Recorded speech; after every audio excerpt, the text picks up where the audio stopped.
There is a familiar saying, first love never dies. Nakadungog mo na? For some, it may sound true, but life often tells us a different story. Love that is built only on feelings can fade. Like a plant, if left unattended, love can wither and die if not nurtured and cared for. So we have heard stories of couples deeply and madly in love with each other, yet as time goes by, they grew cold and drifted apart. And sadly, what is true in marriages can also be true in our relationship with Christ. Let's take this story for example. There's a young couple, Anna and Ben. They fell so much in love with each other. After a whirlwind courtship, grabing panliligaw, they got married. No? And in the early years, they cannot have enough of each other. So they laughed together, cried together, dreamed together. They, spent every waking moment with each other, holding hands, whispering promises under the stars. Parang love story gyud, no? And friends would say they are inseparable. That is what true love looks like. But as the years went by, life got busy. Careers, bills, children, routines, and Anna and Ben, although they still live together under the same roof, but yung warmth, yung init ng pagmamahal, it began to fade. They talked less, they prayed less, they were more like business partners, or some say brothers and sisters living in the same house, than two people who are madly in love. The love didn't die overnight. It had just grown cold. Nabugnaw ang pagmamahal. Ben was no longer enthusiastic about helping with the household chores or caring for the children, lalo siya pakialam. And then Anna began to feel neglected. And her frustration grew into frequent complaints. So nagreklamo siya. Pero Ben, instead of hearing her complaints, took her words as nagging and picking fights. So na-offend si Ben sa gipagbuhat ni Anna. So their issues went unresolved, and soon their arguments became more frequent, escalating into shouting matches. And then not only that, the arguments were filled with hurtful words, and sometimes even in front of the children. So to avoid conflict, Ben decided to withdraw. Palayo siya. He spent longer hours at work. He lingered with friends, party around, and often chose to be alone rather than at home. Meanwhile, Anna grew increasingly resentful, wa siya nalipay, and at the same time, deeply lonely. Then came the breaking point in the relationship. Ben, longing for appreciation and respect, found himself drawn to his office mate, Casey. What started as a harmless conversation slowly turned into secret meetings, and later it became a full blown affair. So Anna discovered the betrayal. She was devastated. She felt that her world collapsed. Nahugno ang iyang kalibutan. Yung friends urged her to leave Ben, but for the sake of the children, she stayed. Yet after years of Ben's repeated unfaithfulness, Anna was wounded and felt desperate. She was weary. Wala siya kasabot sa iyang buhaton. In her loneliness, Anna rekindled a childhood friendship with Danny, a man who is married but separated. So their casual chats became constant, and Danny gave her all the attention that she longed for from her husband. In time, Anna let her guard down, and she too entered into an affair. So this story about this couple, they're once so much in love, they couldn't stand to be apart, but this time, they couldn't stand to be in the same room with each other. Talagang grabe ng ilang away. Bitterness filled their hearts, and soon they found themselves in court, fighting. arguing, dividing their properties, fighting for the custody of their children. The dream of love that they had turned into a nightmare of separation. Kaning heartbreaking story. It is the same story in many marriages in our country today. Do you agree? But beyond marriage, it is also a picture of our relationship with Christ.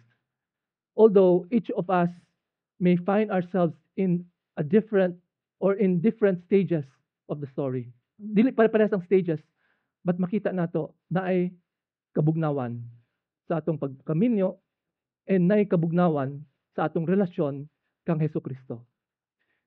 Affairs rarely happen overnight. They follow a predictable pattern. And understandably, this pattern can help us recognize how we also might cheat on our husband, the Lord Jesus. Kabalo mo sa Bible, the church is the bride of Christ. Christ is our husband. So we have this relationship with our Lord Jesus. And sadly, a lot of Christians have drifted into spiritual idolatry. So we will talk about these stages so that we will identify asa na ta kani mga stages so that we can find ways on how to stop it before it becomes worse. So the first stage is the honeymoon stage. Okay? So itong stage na to, couples are deeply in love. They're so passionate and always together. Parang kambal tuko sila na dili na mo mapahiwalay. So they're always excited for each other. You want to know the person, ganahan ka, makibalo sa iyang past, makibalo sa iyang personality, parang tanan gusto mo pigaon tanan, 'di ba? And these are the times that you can finish each other's sentences. Na nahuna-huna na nimo unsay gihuna-huna niya. Ganon mo ka close. You know the person's likes and dislikes. Unsay gusto niya, kung ganahan siya flowers, tagaan nimo flowers. Kung ganahan siya chocolate, tagaan nimo. Kung ganahan siya mga gift of gusto nimo affirmation, tagaan nimo affirmation because all of us have different love languages. So whatever the person likes, you do it. And whatever he or she dislikes, you do not do it. And every moment seems an opportunity to know the person more. You try to find the person's deepest secrets. Deepest secrets, you talk about your future. Similarly, among us Christians, unsay nahitabo, when we first hear the gospel, we were struck by the good news. Grabe, di ay ang gibuhat ng atong Dios. Bisan ako makakasala. While we were yet sinners, Christ died for us. He gave His Son for us to die on the cross to rescue us from eternal death. And out of gratitude, we surrendered our life to the Lord. Sabi, Lord, ako ihatag ang akong kinabuhi kanimo. And after that, parang it seems that nalahi ang atong kinabuhi. We're so excited. We want to know the Lord more. We read His Word every day. No, we read His Word. We crave hearing God's Word. We like to listen to sermons. Parang gikilig ta. Inana di atong Dios. Grabe di siya. No, we try to learn His history about what happened in the past, how God dealt with His people despite their unfaithfulness.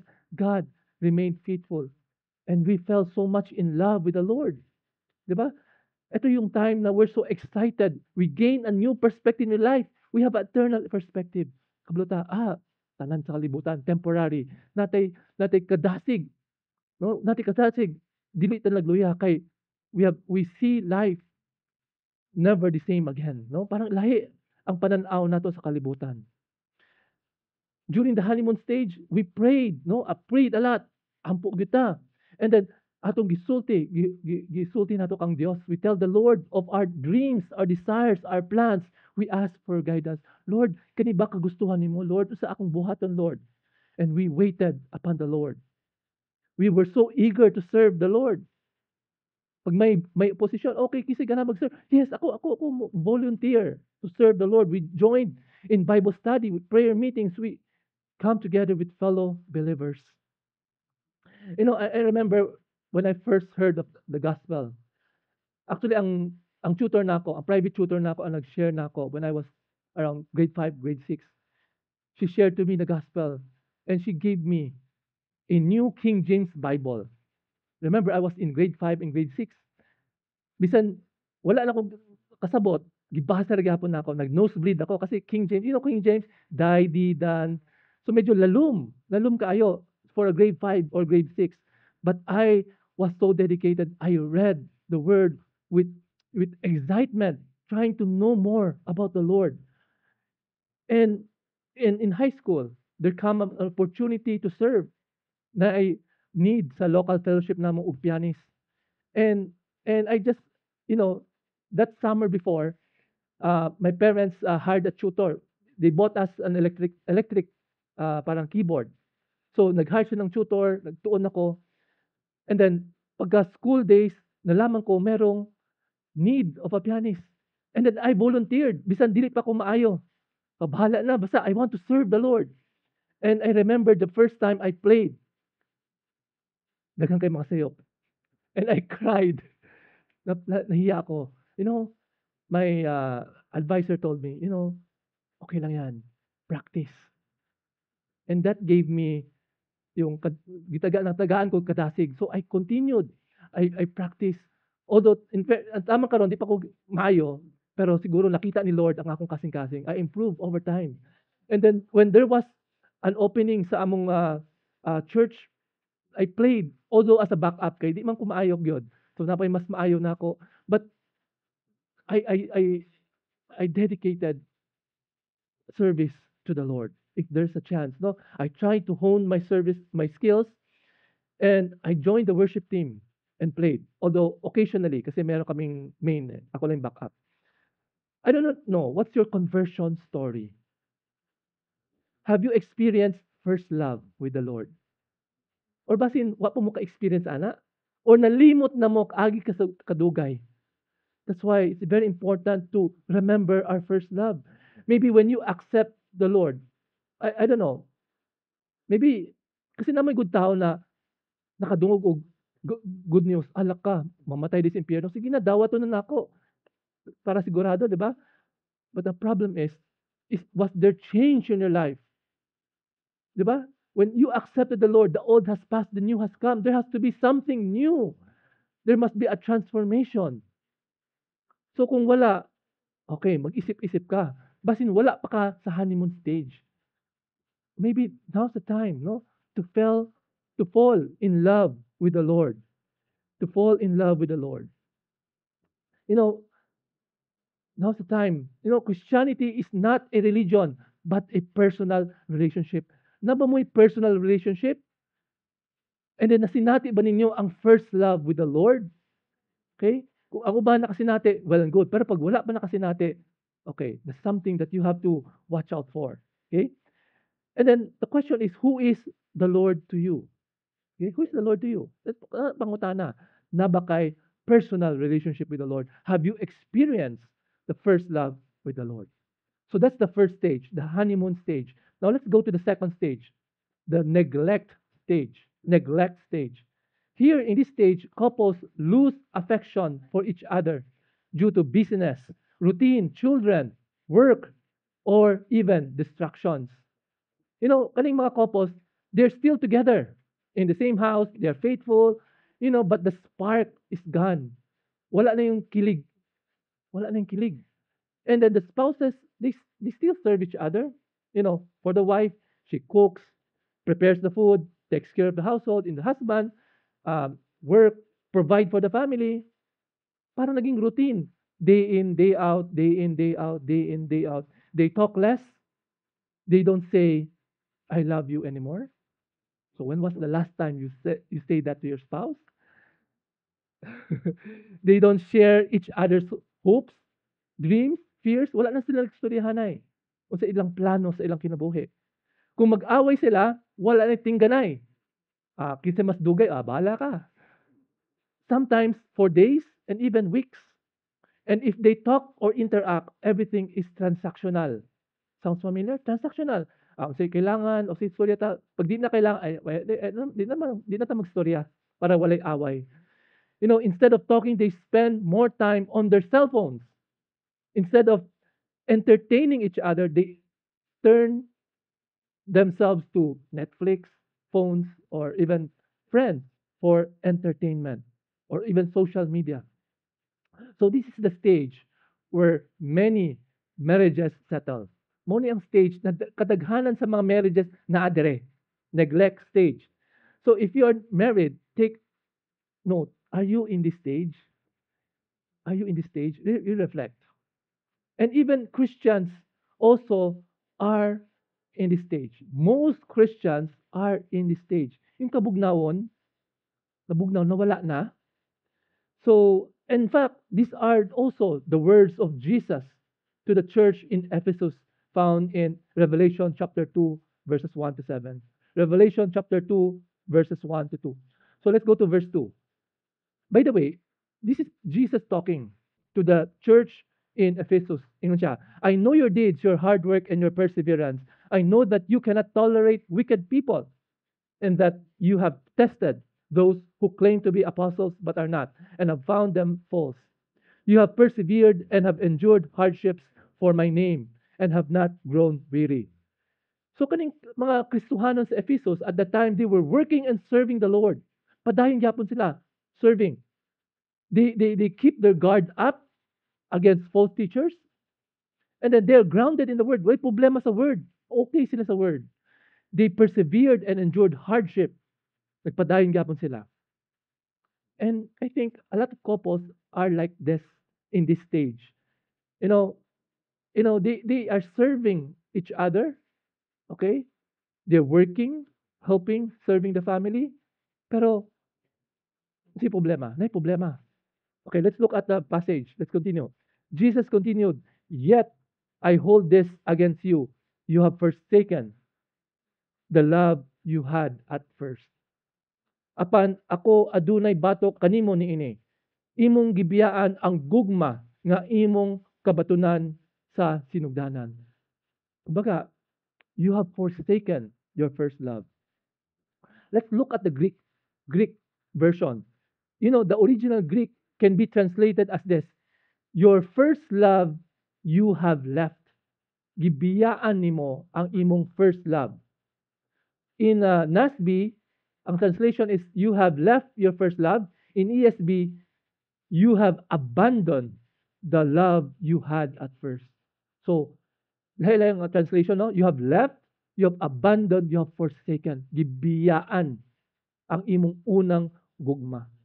So the question is, what do you mean by first love? This is the feeling that you had when you first know of the Lord. Mo ni ang unang feeling nimo, ang imong relation, ito yung kainit, no? Ito yung excitement nimo when you first become a Christian. You want to read the word, you want to serve the Lord. Ito yung first love. And ingon ni the Lord Jesus, gibiyaan na ninyo. You have forsaken, you have left your first love. You know, this church is a busy church. They're sacrificing church, but they suffered from heart trouble. They have abandoned their first love. You know, many Christians are also like this. They continue to serve the Lord. In fact, I can say that a lot of people in the ministry are like this. Pastors are not exempted. Bible study leaders, members of the worship team, orchestra team, nobody is exempt from this. Nagit time that we will feel that parang naging stagnant ang atong Christian walk. We continue to serve the Lord, but we have lost the passion, the joy, and the devotion of serving. So let's reflect. Are you at this stage? You know, over time, their love or our love for the Lord had grown cold. On the outside, we are serving, but on the inside, we are empty. Walay joy of serving the Lord. We have lost the passion and love for the Lord. That is why, brothers, sisters, we need to pray for our church leaders. And if you are a church leader, you also have the responsibility to work out your salvation, that you will have to keep the fire glowing, no? Keep the fire growing. Service and having correct doctrines are not enough. Christ wants our heart, our hands, and our heads. Tanan. Atong kamot, serving Him, our head, knowing His doctrines, the right doctrines, and also our heart. We are to love the Lord our God with all our hearts, soul, mind, and strength. So what's the solution then? Ang sa ingon ni Jesus, ang si dapat buhaton, verse 5 in Revelation chapter 2. Consider how far you have fallen. Hunahuna kung unsa kalayo ang imong pagkahulog. So in other translation, remember from where you have fallen. So you remember. You know, no one falls in love one day and wake up the next day no longer in love. Wala inana. Dili biglaan na. Love grows cold and fades gradually. So does our passion and devotion for the Lord. It takes time. And oftentimes, kasagaran, wala nato nabantayan. Ang mga couples here, no? mga mag-asawa, nabantayan ba ninyo na medyo nabugnaw na inong paghigugma sa usat-usa? Sometimes we don't notice it. Kasi abi na ato, ay normal ra ni. Normal ra na inani. Jesus tells us to compare our current situation with the one we had before. That's why sabi niya, consider how far you have fallen. So to know whether you have drifted away, you compare your current situation with the first time you encountered the Lord. In the same way, mga magtiayon, compare nyo, kamusta mo karon compare sa una pa mo mag-uyab or mag-asawa. Then, doon mo ma-realize, halaka, I have drifted so far from my spouse. I have drifted so far from the Lord. So we have to realize, and the problem a lot of Christians have is that they do not realize the problem. Kasi if you don't realize the problem, you will not find solution. Ang mga may sakit, magkuha mo tambal kung para ninyo normal ra? Dili. Sometimes mas maipagani biglaan magkasakit para magpatingin ka doktor. But if you're so used to it, you thought that you are okay. But actually, you are not okay. If you don't see a problem, you will not take action. So let's cite for practical example. Maybe sa una, you read the Bible every day, every single day. Today, maybe you read the Bible, I don't know, on Sunday or on special occasion. I don't know. How often is that? Previously, you pray every day. Pagkamatanin mo, Lord, thank you for the day. Pag may pagkaon, thank you. Salamat, Lord, sa pagkaon. You pray every day. When you wake up, every mealtime, and before you go to bed. This time, you will pray, Lord, nako'y problema, tabangin ko, Lord. Lord, hingi dito, hingi doon, hingi dito, hingi doon. You know, perhaps in the past, you were so excited to go to church. Parang Saturday na, natulog na ako sa iyo, kay ugma na. Ugma na mo ato na ako sa church. You prepare your heart, you're eager to listen to the sermon for the day. Today, maybe you do not like to sleep early on Saturday night. And then, pag Sunday, you barely wanted to wake up. Parang, bugat mong lawas. Kapoy ko, next week na lang. Or, and perhaps, this time, you have missed church service. Or maybe, today is your first time after 3 months, 6 months. And then, alaka, dugi na di ay. Because you fail to compare your current situation with what you had before when you were still deeply in love with the Lord. Many Christians are like that. They only go to the Lord kung nasi kinahanglan. Lord, nako'y problema unsa man ako ni. Just imagine, ikaw, put yourself in the Lord's shoes. Imagine you have a friend, girlfriend, or your husband or your wife who comes to you, talks to you, only if they need something. Unsa imong mabati? How will you feel? You will feel used. It hurts, right? But unfortunately, that is what we are doing to the Lord. Gigamit nato si Lord as our ATM. Lord, kailangan ako kwarta, mga hayo. Anak lang mo duol kang Lord kung naay kinahanglan. Gihimo siyang ATM. Unfortunately, the Lord does not deserve this kind of treatment. And unsa po ingon niya? Unsa ingon ni Lord? Repent and do the things you did at first. Pag hinusol og buhata ang mga butang nga imong gibuhat sa una. You know, the Greek word behind repent is metanoia. Literally, it means change of mind, change of heart, means change of behavior. We have to abandon our old self and change our behavior. Dapat naay kausaban. Repentance is not merely saying, I'm sorry. I'm sorry, Lord. Dali naman nato. Sorry, Lord. Sorry, Lord.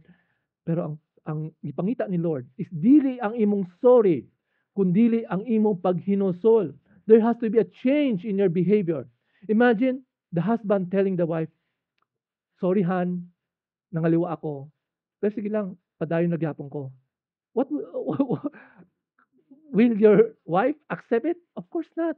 In the same way, when you tell the Lord, Lord, I'm sorry that I've done this thing, but you do not change, you do not repent, what will the Lord feel? The Lord will get hurt. You know, for spouses, so how do we repent? Okay, balik na sa mag-asawa. How do we repent? Maybe um, before maybe karon, di na mo magtingganay, di na mo magstoryahanay, sige lang mo cellphone. To repent means you have to change your behavior. Stop doing it. Spend time. Be intentional to talk to your spouse. Take your spouse for a date, no? From time to time. Talk about your future, your fears, your concerns. Be assured of each other's love. So in other words, you have to do something about it. Di lang, ay, naay problema sa akong marriage. Ano na lang, say, mahimo na ako, inana naman. So do something. You have to repent and do the things you did at first. Kung sa una, you allot, you go out, then you go out. You talk, whatever you have done before, you do it again. Okay? You do it again. So itong message, parang marriage din. At the same time, about Christianity in general. Sa mga singles, baka they may feel left out. But actually, it's not, no? It's for everyone. So as singles, even as singles, no? You have to do the things you had done or you used to do before. Maybe before, you read the word every day. Say, balikan mo. Maybe you're so excited to listen to Christian music, then balikan mo. Maybe at night you will sing the Lord, sing praises to His name, then gawin mo. Gawin mo lahat mga ginagawa mo dati. Kana ang punto ni Lord. Do it. Don't just think about it. You do it. Maybe before you serve the Lord with all your might, then you do it. Do what you have been doing ever since. And then, mangutana ta. Why should we love the Lord? Okay. Ito yung pinaka-importante. Why should we love the Lord? Di man ako siya makita, ngano higugmaon man ako siya. You know, we should love the Lord because He first loved us. 1 John 4:19.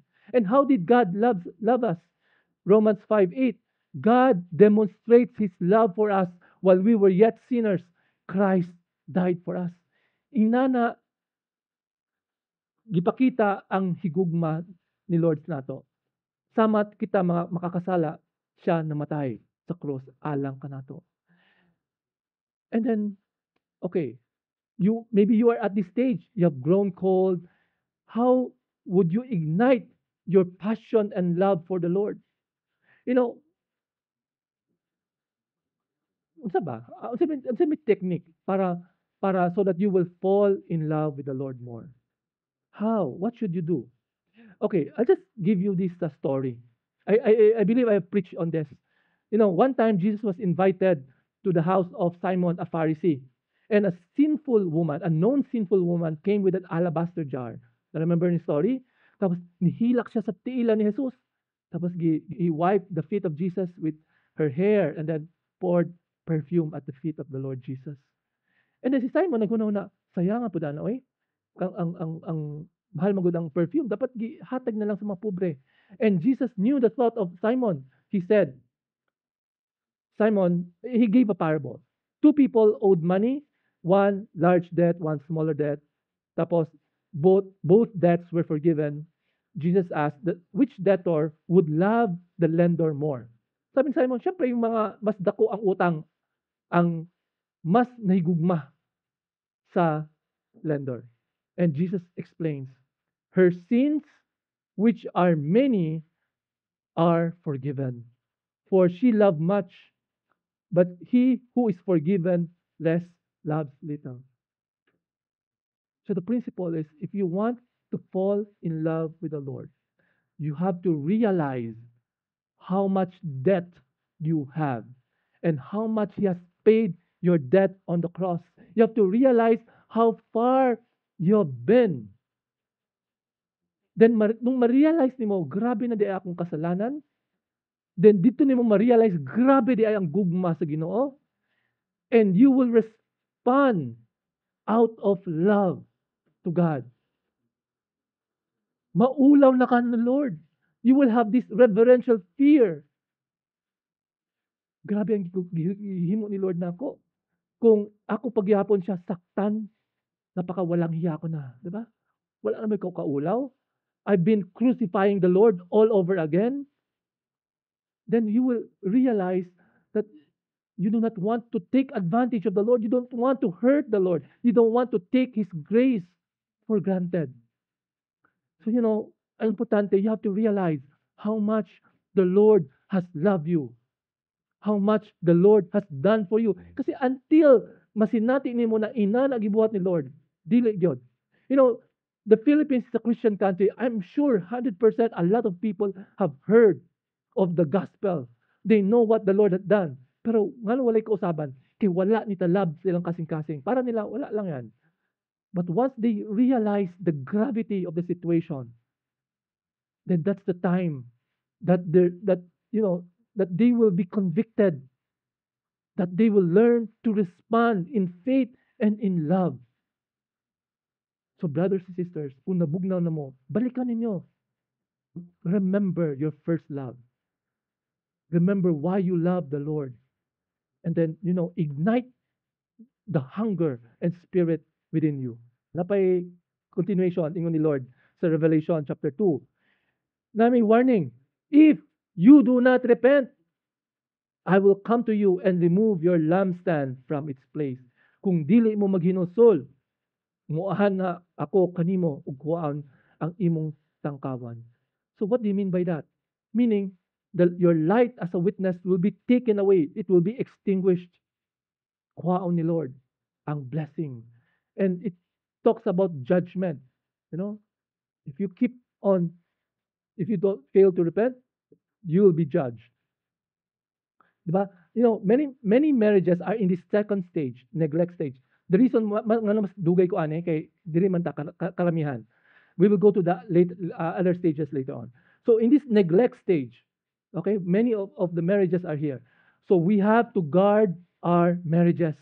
Kasi dito kaya pa, okay? Kasi pag abot na later on, lisod na. Kaya pa remedyohon, no?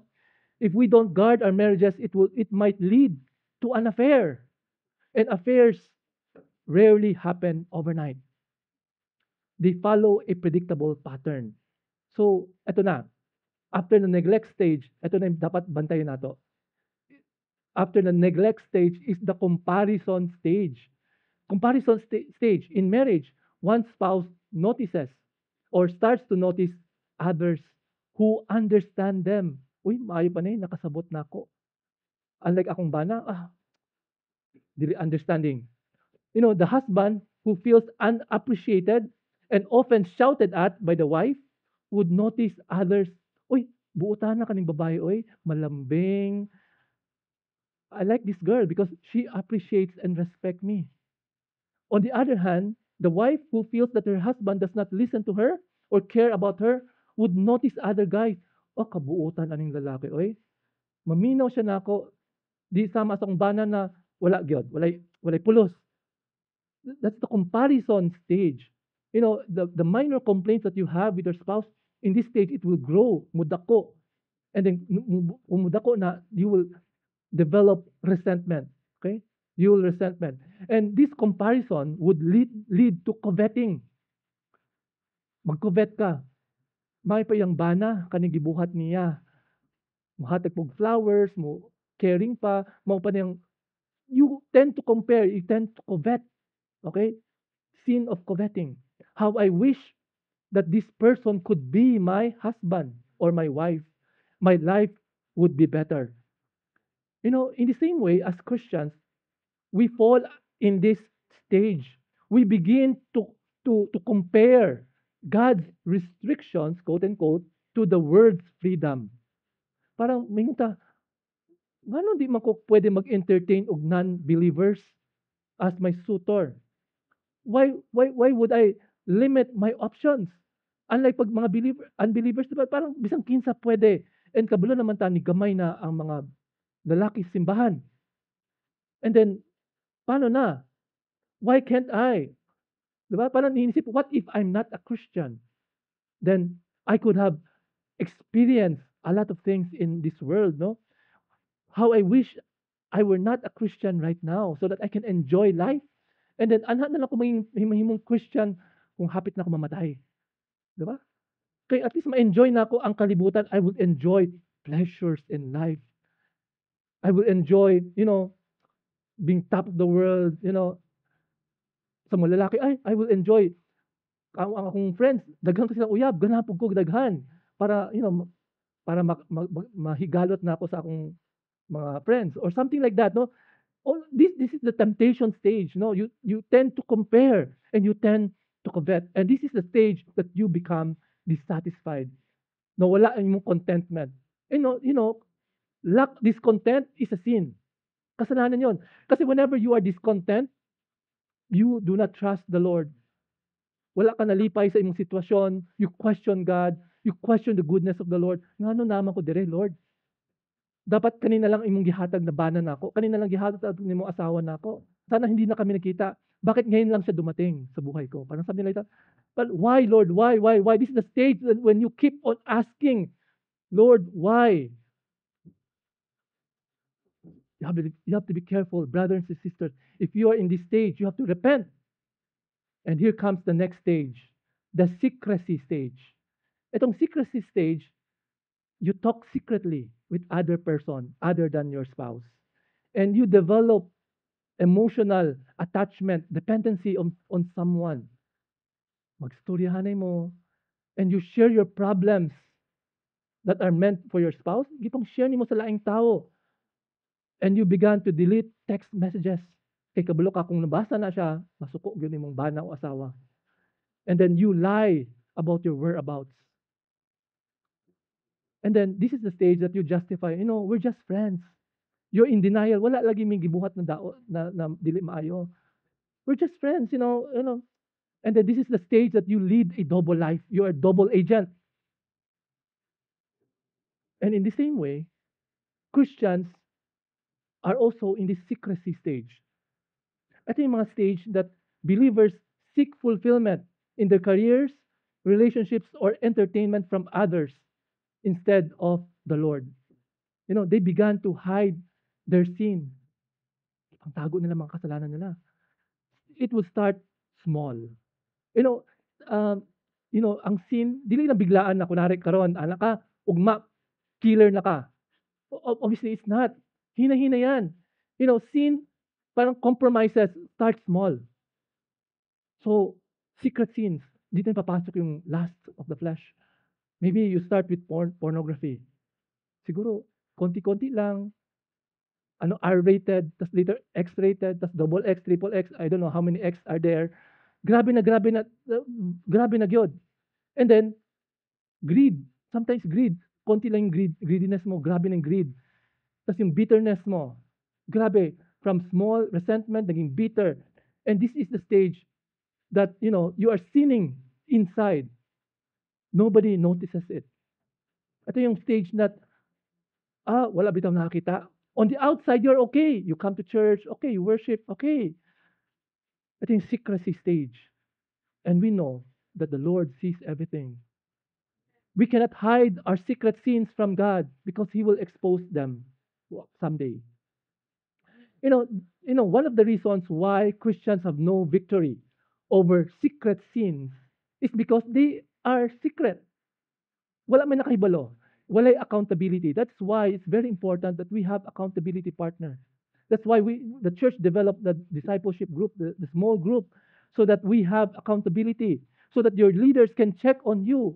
Kamusta ba? Unsa may mga weaknesses mo so that we can check on each other. We ask our fellow believers to check on you. But of course, dapat willing po ka magpa-check. Kasi ang uban, di po magpa-check, so wala gid mahitabo. And Satan thrives in secrecy. Kikablo siya, sa kanya ka. Walay makapugong sa iyang buhaton. No? He will tempt you, and then you will have no victory because you do it in secret. And the next stage, ito na pinakagrabe, is the physical affair. This is where the line is crossed and the affair becomes physical. They use the justification, ay, wala man good gitugon ang akong pangangailangan. My needs are not met, so I do this. And or sometimes you say, this is only one time. One time, next time wala na ni. Or after every encounter, they will tell themselves, this is going to be the last, no more. Tama na, di na, last na ni, Lord, mundang na gid me. But unfortunately, they are trapped in the affair. And it's a trap. Once you are in, it's very difficult to go out in the affair. They wanted to end, but they could not. They feel guilt, shame, and at the same time, excitement. And unfortunately, as time goes by, yung heart will become hardened. Una, nagigilty pa. Pero pagkat dugaya na wala na, gahi na. Mugahi ang kasing-kasing. That's why, you hear stories about, men, grabe na gani na, gibalay na nila. Wala na yun. Kasi because, wala na yun. Nigahi na nilang kasing-kasing. The heart had already hardened to the point that they will not be ashamed. Public na. In the same way, believers in this stage, are already in open rebellion of the Lord. They reject God's ways for sinful lifestyle. They are living in a sinful lifestyle. Kabalo sila sa iyo, pero nagpadayon gapon sila. Wala sila naghinusol. Christians do fall into sin. Yes, we know that. We fall into sin. But lahi na ni. Kasi kani, deliberate na. Christians are deliberately sinning. Kabalo sila, kasala na, pero padayon na gapon. And this sinful lifestyle could be different for many people. Some may be addicted to pornography. Some may be addicted to lust, which is a major struggle, especially right now in the digital age. Lahat accessible. Para sa una mo, gasto pa kakaroon, accessible tanan. And then some are living in homosexuality, kay adultery, or hindi lang sa last area, but also hatred, may mga murderous thoughts. Ito na yung talagang nagpaplano lang buhat o gadautan. And these are the stage when Christians are practicing dishonesty. Nangawat na sila. No? Sa isang katao, they are committing dishonesty. And these are the stage when Christians are committing idolatry, such as they put money, fame, reputation, or anything above God. So their life is different. Ito yung stage na arrogant na kayo siya, ang Christian, no? They don't need the Lord anymore. I can do all things on my own. I don't need Christ.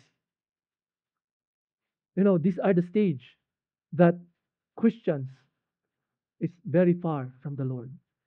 The Bible is very clear that in 1 Corinthians chapter 6, 15 to 20, ningon siya, do you not know that our bodies are members of Christ Himself? Diba? Our bodies are the temple of the Holy Spirit. So, sabi niya, shall I then take the members of Christ and unite them with a prostitute? Never. Do you not know that he who unites himself with a prostitute is one with her in body? For it is said, the two will become one flesh. But whoever is united with the Lord is one with him in the Spirit. Flee from sexual immorality. All other sins a person commits are outside the body. But whoever sins sexually, sins against their own body. Do you not know that your bodies are temples of the Holy Spirit who is in you, whom you have received from God. You are not your own. You were bought at a price. Therefore, honor God with your bodies. So there should be no place for sexual immorality, adultery, homosexuality among Christians.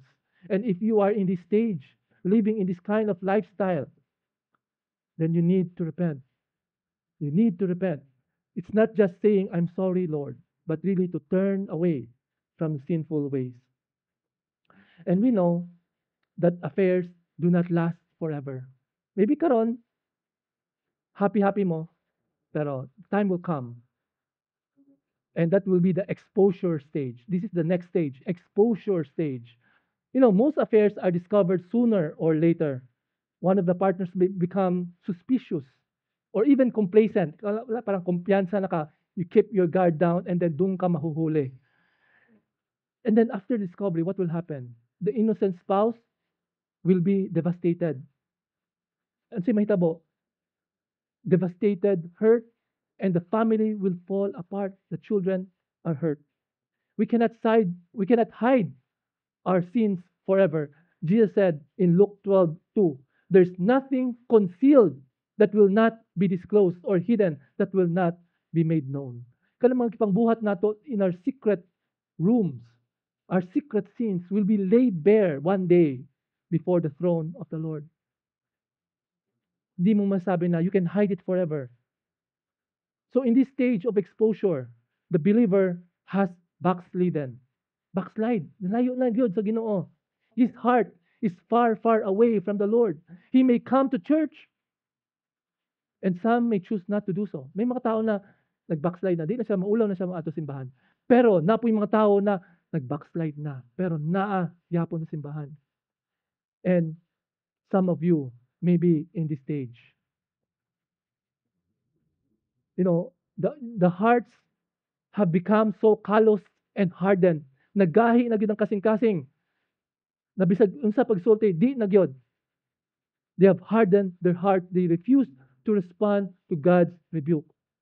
But at the same time, they feel emptiness.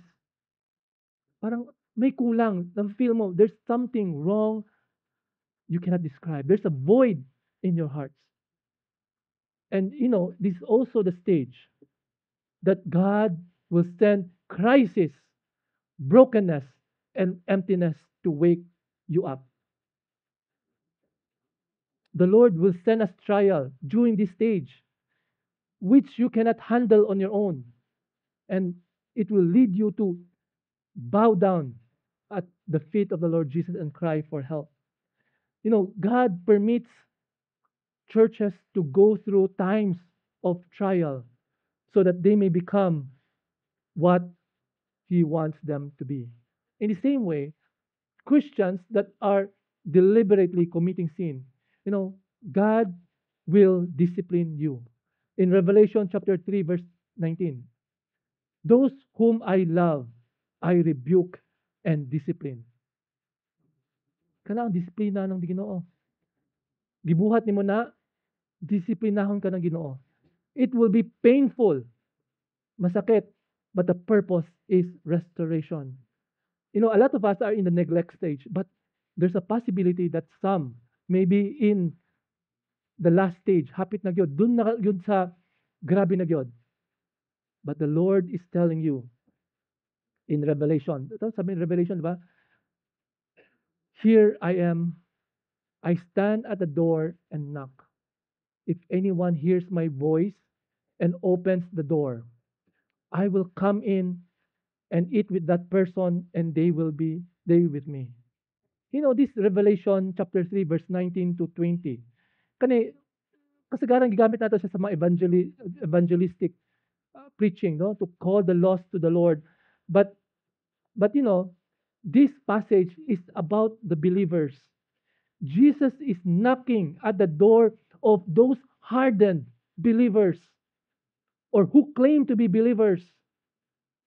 If you are in that final stage, no, talang grabe na gina stage, you are living in a sinful lifestyle, the Lord is calling you back. He's knocking at the door of your heart. Sabi na, if anyone hears my voice and opens his doors, open your door. let the Lord in. And ito sabi niya, I will come in and eat with that person and they will be with me. You know, when you are living in a sinful lifestyle, you feel that you are separated from the Lord. Di ba? Parang layo na kay si Lord. Pero unsa ingon ni Lord? Balik ka na ako. Kay ako, I will come in and eat with you. Meaning, I will resume fellowship with you. What? Lord, ganun na ba yun? I will come back to you, I will repent, and then you will restore me. Yes, that is what the Lord is saying. Sabi niya in 1 John 1:9, if we confess our sins, He is faithful and just and will forgive us our sins and purify us from all unrighteousness. Ang atong buhaton, mubalik natin niya. Hosea 14 verse 1 says, return, O Israel, to the Lord your God, for you have stumbled because of your iniquity. Brothers and sisters, you may be at this final stage. The Lord is telling you to repent, to return to Him, to repent. Acts 3:19, repent and turn to the Lord so that your sins may be wiped out, that times of refreshing may come from the Lord. Times of refreshing. You will no longer be empty inside because the Lord will restore you. The Lord's going to refresh your soul. You know, now is the time to come back to the Lord. You know, brothers and sisters, wala ko kabalo, asa na ka? Dito baka, if you're still in the honeymoon stage, then well and good. Padayon. Ayaw mo, ato dito, ayaw na mo. Dito na mo. Cultivate it. Ayaw, do not forsake your first love. Padayon. But if you're now in the neglect stage, which most of us are in, we have to remember the exhortation of the Lord Jesus to remember our first love. Compare what what we are now with what we have been. And then return, repent, and do what you used to do. Bible, read the word, pray, love the Lord, listen to music, everything, gawin mo. Now, if you are now in this compromising stage, atong stage na you are comparing, you are being unhappy with your life, undangin na. Stop it. Because it will lead to sin later on. So if you are in the stage na you feel so dissatisfied with your marriage, with your life, repent to the Lord. Lord, I'm sorry I feel this way. Lord, diba? Do not, sabi ni Lord, do not be anxious about anything but in everything with thanksgiving, no? By prayer and supplication, give thanks to the Lord. By everything. Stop comparing with what you have. Okay? Be content with what you have. Now, if you're now in the secrecy stage, undangin na. Because it will lead to something serious. Habang ngayon, chat-chat pa lang, undangin na kapatid. Okay? Don't flirt with sin. Stop what you're doing. Now, if you're now in this affair stage, if you're living in a sinful lifestyle, I'm telling you, you have to repent. The Bible is very clear. The Lord Jesus may come back anytime soon. Mubalik na siya. Ganahan ba mo pag mubalik siya, makita ka niya, gibuhat nimo ang dapat dili buhaton. Maulawan ka. Okay? The axe is now at the trunk. The Lord is ready to cut off. Oh, ayaw hulatan na ma-cut off ka. Para kang punuan na bulok na. Hapit na. Parang hapit na. Putlon ka. You know, if we continue to sin, it will lead to what? Death. It could be spiritual death, meaning, wala na. You'll be away from the Lord. Or it could be physical death. Pwede ka patyo ni Lord if you keep on committing sin in your life. So, brothers and sisters, it is my prayer that the fear of the Lord be upon us. Alam ang problema, wala na ikahadlok ang mga Kristohanon. We must have this fear of the Lord. We should not be like Pharaoh. Look at Pharaoh. Di ba? Ang Pharaoh, giingnan ni Moses, pagkawsaan ko katawhan so that they can worship me. Pharaoh initially hardened his heart. He continued to harden his heart, but later on, the Lord hardened his heart. It was the Lord who hardened his heart because the Lord has planned to punish him. And eventually, the Lord killed all the firstborn sons of the Egyptians. If you don't repent, there will be consequences. I do not know the consequences that the Lord has for you. There are consequences to your sin. Don't try to find it out because you might not like it. The Lord wake us up through a lot of means, through people, through sermon. Ang importante, maminaw ba ka? So maminaw ba ka? So you have to stop. You have to stop it. Okay, stop it. We may be like the church in Ephesus. We start with passion and joy, but our love can grow cold. At the end of the day, whatever stage you are in, you have to return to your first love. Okay? Ganun lang yan eh. Return to your first love. Whether you are in the neglect stage or in the affair stage, balik yung ka sa first love. Okay? The Bible is very clear. The Lord hates divorce. So the question is, what if you are in that situation, you were betrayed, what can you do? So that's for another topic. But one thing for sure, you cannot solve crisis in marriage on your own. You need the Lord Jesus. Kailangan mo si Lord. Kung kamo-kamo lang, dili gyud. The natural tendency of humans, hiwalay gyud. You need the Lord. The Lord should be the center of your relationship. The strand of tree cannot be easily broken. So kailangan nyo si Lord sa inyong relasyon. This is for husbands and wife. And then for other Christians, remember, you need the Lord. Go back to your first love. Balikan nyo, balikan nyo. That's the only way.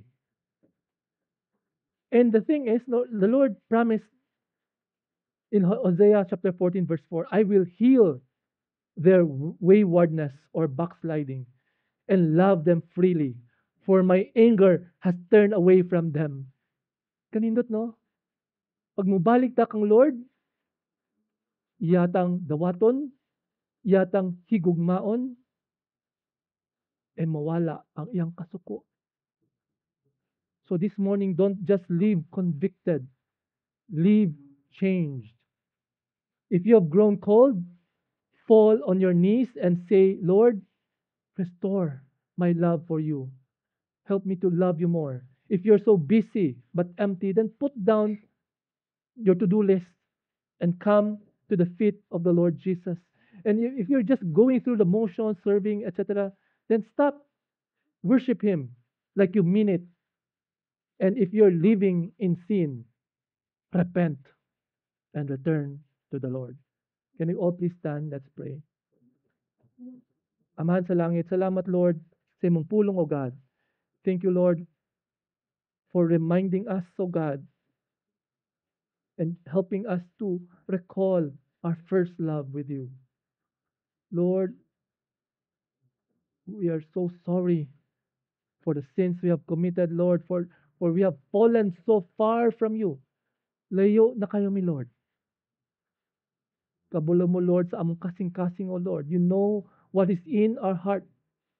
If you're in that stage na parang never man ako nasinati ang first love, unsa man ang first love? Then you are missing a lot, my brother and sister. Tell the Lord, Lord, help me to love you more. Help me to love you. You know, having that first love is to realize how much the Lord has done for you. Unsa may gibuhat ni Lord? Ang imong kasalanan, instead of ikaw magbayad o instead of ikaw mamatay sa krus alang sa imong sala, siya mismo gihatag niya ang iyang kaugalingon mamatay sa krus. You have to realize the gravity of the situation that you are in so that you will appreciate what the Lord has done and that you will learn to love Him more. If that is your desire, tell the Lord, Lord, help me to love you more and more each day. And then if you are in that stage that you have grown cold in your walk with the Lord, pero nagpadayon nagyapon ka, you're doing this, you're serving God, but you have lost your passion. The Lord is telling you this morning to remember your first love, to repent and do the things that you used to do. Lord, tagay mi og lakas, nabuhaton ni siya, Lord, na bisan nabugnaw na mi, Lord, na mapukaw mi, Lord. Buhaton namo ang tanan dapat namon buhaton. And now, if you are in the stage of compromises, that you are complaining, that you are unsatisfied with your life, stop it. Rebuke. May the Lord rebuke you. But instead, put your trust in the Lord. Lift up your problems to the Lord. Be content, for that is God's will for you. And if you're in the stage of already committing sin, hiding your sin, or even you are living in a sinful lifestyle, the Lord is calling you back. Stop it. Today, I stand at the door of your heart. Let me in. I want to restore you. I want to give you times of refreshing. If that is your desire, then tell the Lord, pasaylo ako, Lord, sa akong makasalanan, Lord God. Pasaylo ako, Lord, sa akong kasalanan na paulit-ulit na ako gibuhat, that I continue to hurt my my first love.